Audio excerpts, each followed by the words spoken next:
What's up, motherfuckers? What's up? I'm back. It's Nightlii with Meccavellii. I know. I've been. Maybe my phone motherfucking charger. We gotta break this shit out. I've been on calls and shit. I'm gonna take it day, girl. After this, me and Julie about to get on TikTok live and do our little advice segment on there. So y'all go see what the hell going on after you watch this. We've got our Pomos. It's a little mixy mix drink. I put some pineapple juice. We got some fruit that's been marinated in some Pomos, and I threw some Pomos in here and a little bubbly, sparkly water. I don't give a sip. That's what the cup says. And I have things to talk about. I would tell y'all what I've been on, but y'all will see what I've been on the last couple days. This is why I haven't been doing my Nightlii with Meccavellii. We've got a lot of things in the works, and I really am excited to tell y'all. But we have to talk about these reality shows. We gotta, first of all, whoever suggested I watch L&M Huntsville. I don't know if I love you or I hate you. You have absolutely changed my life. I don't know for the better or for the worse. I have only been able to get through, what is this? 4 episodes because I'm literally screaming at my TV. The first season is 21 episodes and there are 9 seasons. I don't know if I'll be able to do this. That's all I'll say. But first up, we are halfway through the 2nd season of Young, Famous, and African. So I'm going to give my thoughts on that. First of all, Louis is so fine from Namibia. Hey, he is fine. He's a bit strange. He's a little odd. I think his social cues are not there. I don't hate him, though. I don't hate him. Diamond not wanting andile. Granted, sometimes people say andile. Sometimes they say andile. I'm going to go say andile this time. Not andile. Not andile. Undelay. They said say it with the undelay. I wasn't surprised that Diamond didn't want undelay with Zari because it's like he's a slime bag. He's a slime bag in a tailored suit, and Diamond knew that. Diamond wants Zari to be with if Zari's not gonna be with Diamond, he's like, well, you can't be with Undelay. He's also a dirtbag. Fantana talking about Zari don't want to move on. Is very young. It's a very young take. I don't know much about this season, but I know that Diamond shows up and it wasn't Fantana. It wasn't Fanta. And that tracks because the thing about situations like Zari and Diamond, it is clear that if Zari said today, I know she's married now, but we're gonna act like it's season 2. If Zari had said, Diamond Platinum, you can come back home, he would have went. He would have went. And you're mad about that. You're mad about that. And of course he's going to say, oh, Zari wants another baby, blase. I mean, it made sense. Now that we know she's ended up getting married, like she wanted another baby. She wanted to continue her family. You know how that goes. You try and do it with the same man, blase. So I think Fantana's acting young and we're the same age, which is irritating because you're young and you're fly and you're hot and you're very, very thick, but you're not young enough to be this airheadish. And Undelay did point that out, which that's embarrassing, but we'll get to that. So season 2, Baba Galoosh, bitch ass, bald ass motherfucker had a baby allegation. Foreshadowing of things to come. Unfortunate. Honestly, I have to say, Annie, I want to feel for her. I really do. Especially given the information of what's going on right now. It's very hard. She makes it very hard. Yeah. You want to feel bad for Annie, but I did definitely feel when Swanky had checked on her, he was being genuine. I feel like the group's concern once they heard those rumors was genuine. Annie reacting to that and saying like, oh, y'all supposed to be my friends and you just assume what you read on the blogs. I mean, they assumed it because of the track record of your husband. So there's great probability that it's true. Secondly, they're calling because they're concerned. I don't think that they wanted to prey on the downfall of your marriage, as you said. I genuinely think Swanky was concerned. I think that Swanky cares about you, and when he heard that, he was shocked, and he knows how Tubaba is, and he wanted to see what the fuck was going on. I feel like they should have had a three-way conference. When it came to like Underlay and Diamond talking about Zari, I agree with Zari. I didn't like how at the party it was like Underlay couldn't speak to Zari. Bitch, I'm a grown-ass woman. And that be the thing about them men, they be thinking they can run you. And it's like, well, you can't run me, baby. If I want to have a conversation with you, I'm going to have a conversation with you, bitch. Like, no, I didn't like that. When Kanice said, fuck all you people, all hell broke loose. Andale started yelling. Annie started, I will not be disrespectful. I will not be disrespected.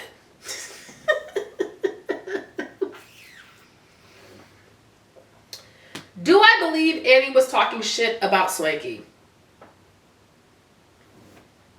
You want me to be truthful? I do. Let me tell you why. I believe that what Annie said about Swanky is true because of how traditional Annie comes off and how traditional African auntie Annie comes off.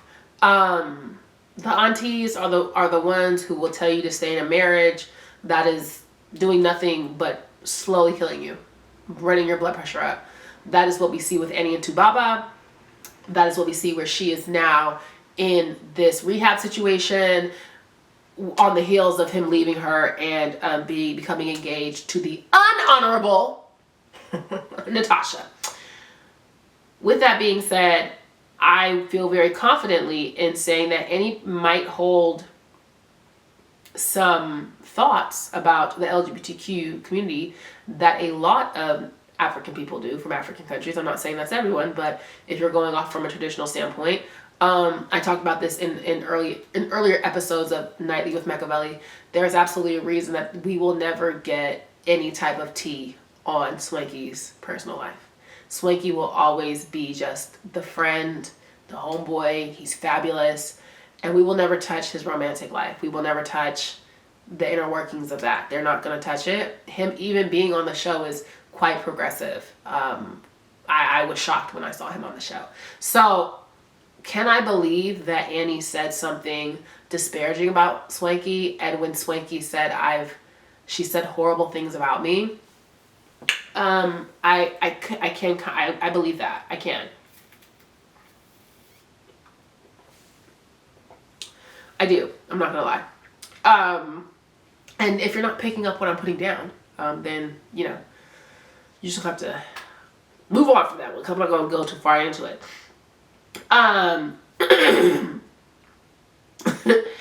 When Annie went on Underlay's podcast show,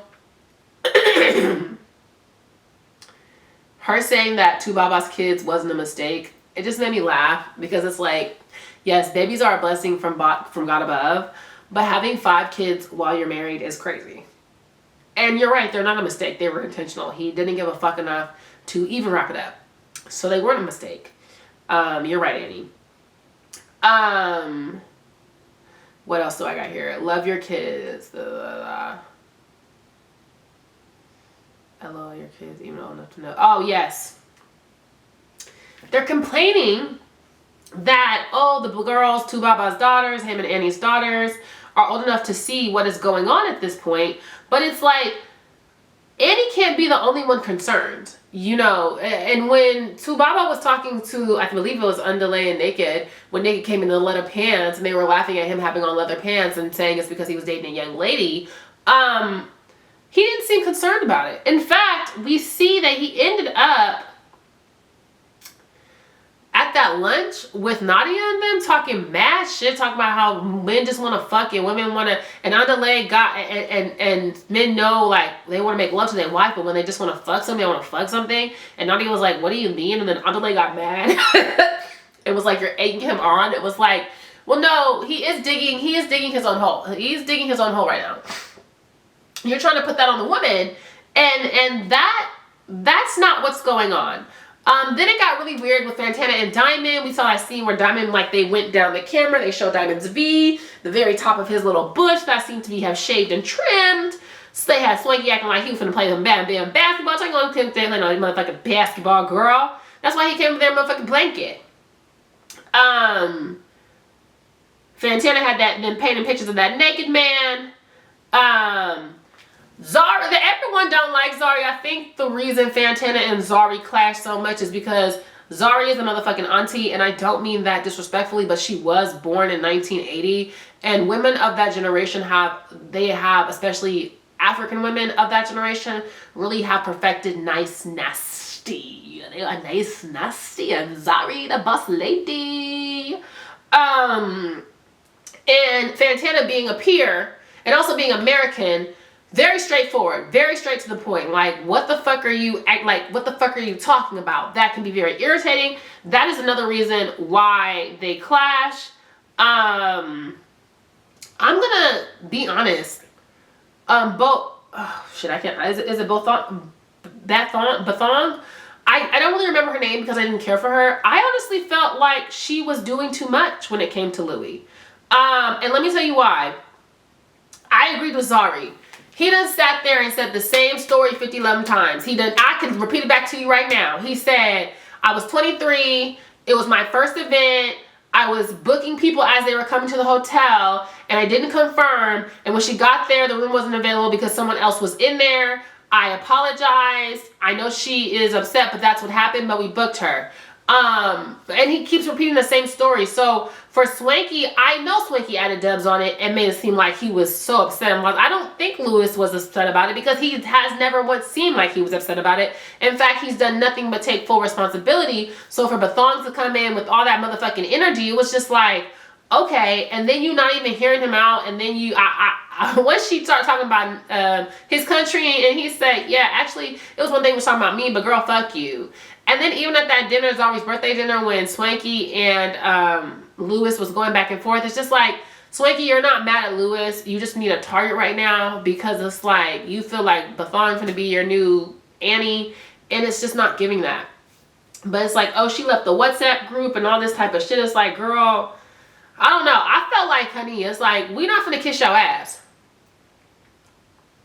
And at this point, at first I was like, oh, Connie and them is being weird.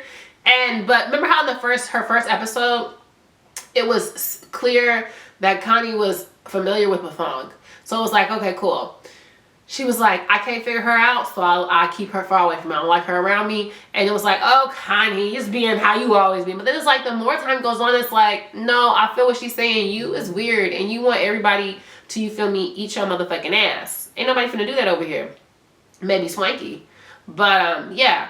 So that's all I have so far for Young Feminist and African. I think that's the end of episode 5 of season 2. Now let's get into 11 Marriage Huntsville. Okay, let me say a prayer. God, please let me get through this without screaming too much and turning too red. Okay, first of all, Marsu, you stupid bitch.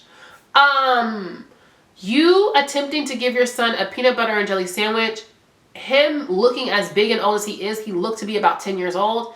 You not knowing that that child is allergic to peanut butter is absolutely unacceptable. You absolutely could have unalived your son, and as a father, that reflects poorly on you. But I know you don't care because you said it was irresponsible for Tisha to leave the kids with you. You said that those are her kids, you're just their daddy. What the fuck does that mean? Acting like it's a flex not to play a hands-on role with your 3 children is disgusting, deplorable, and actually you look like a dickhead. And your head actually does look like a dick. Martell, I knew you were going to be a slime ball from day one, not because you are a man of Kappa Alpha Psi, but it is an indicator. I knew that was going to be the case because when your wife was talking, you were rolling your eyes. When your wife was saying things, you seemed to be very dismissive. When your wife was trying to communicate with you and saying her concerns when it came to your relationship, you didn't clearly give a fuck. You also gaslight this woman like she's an idiot. Let me tell you something. I too want to know why you are going to Home Depot dressed like you're for the club. And to Martell's mama being like, oh, you know he motherfucking dapper, bitch, old bitch. You know that's a lie. You know that's a lie. You know your son is a cheater, and we later found out he had been cheating and had a girlfriend for a year. He didn't actually want to stop cheating. He simply got caught up because what you say, the girl called. You've been married to your wife for 10 years and you had a bitch calling around. You can't even get no bitches you keep in line. Crazy. Why are you going to the gym late at night? What's at the gym? Why don't you go to the gym early in the morning at 5 a.m.? Back to Marceau, I'm on your ass. The Holts don't have a good relationship by far. He is not perfect by far. But Martell is an active parent with those kids. You constantly saying, oh, we would never be like the Holts, trying to imply that it has something to do with the cheating and not everything to do with the fact that she's talking about Martell being hands-on with his children is irritating as fuck. I want everyone to stop acting dense. I can't even remember Kimmy's husband name. All I know is that he seems to be trying. I don't dislike him yet. But given who his brother is, I do feel like it is coming. Melody. Miss Carrie Hilson, Asymmetrical Bob. I have things written down.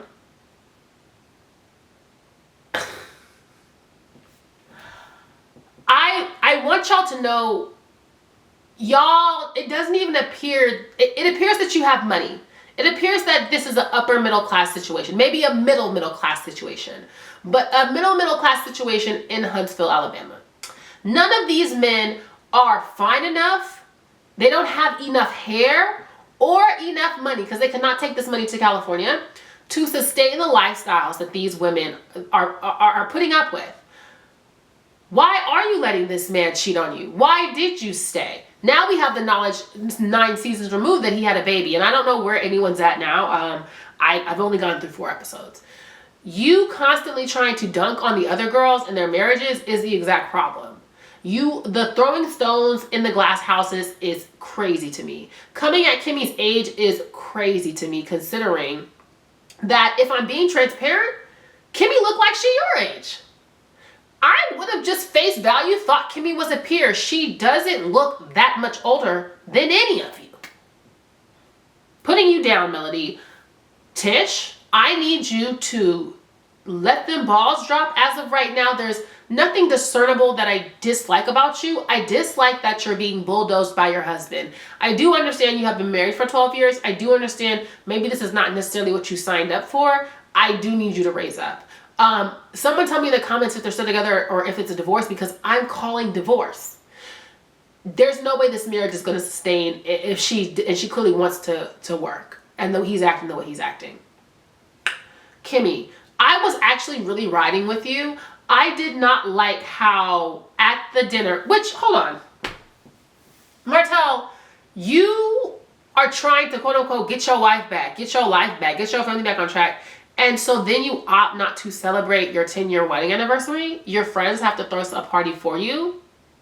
And what's even crazier is, I wasn't entirely mad that you want to make money off of building their houses. But let's be clear, the point is not to make that much money. It's not. Y'all are doing a service to the community. The purpose of this is to give back, no? And I do know things like this do get to the point where you can make a profit off of it, but the first couple things, it's not giving that. So no one is saying work for free, but they're not going to pay you higher than the lowest rate, okay? So even the bartering on that end just really did not make sense. Melody, you feeling the need to point out that you have been to this restaurant already is unnecessary, considering that your husband cannot keep his dick in his pants. It doesn't matter where y'all are going if your husband is, after that, going to the gym and fucking another bitch. We don't care about the steakhouses you've been to. Where else do I want to? Oh, Kimmy.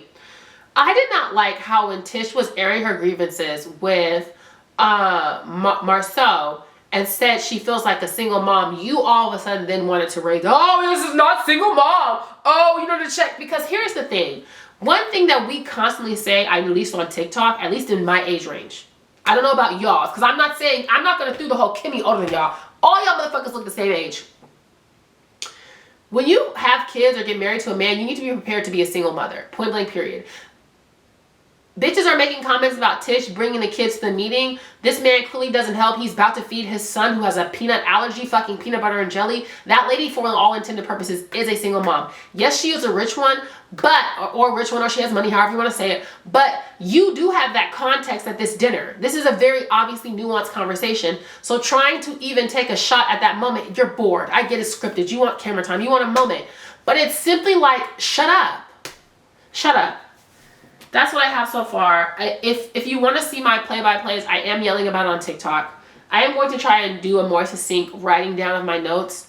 Huntsville is so fucking much, man. It's so fucking much. It's tiring. It's tiring. It's tiring.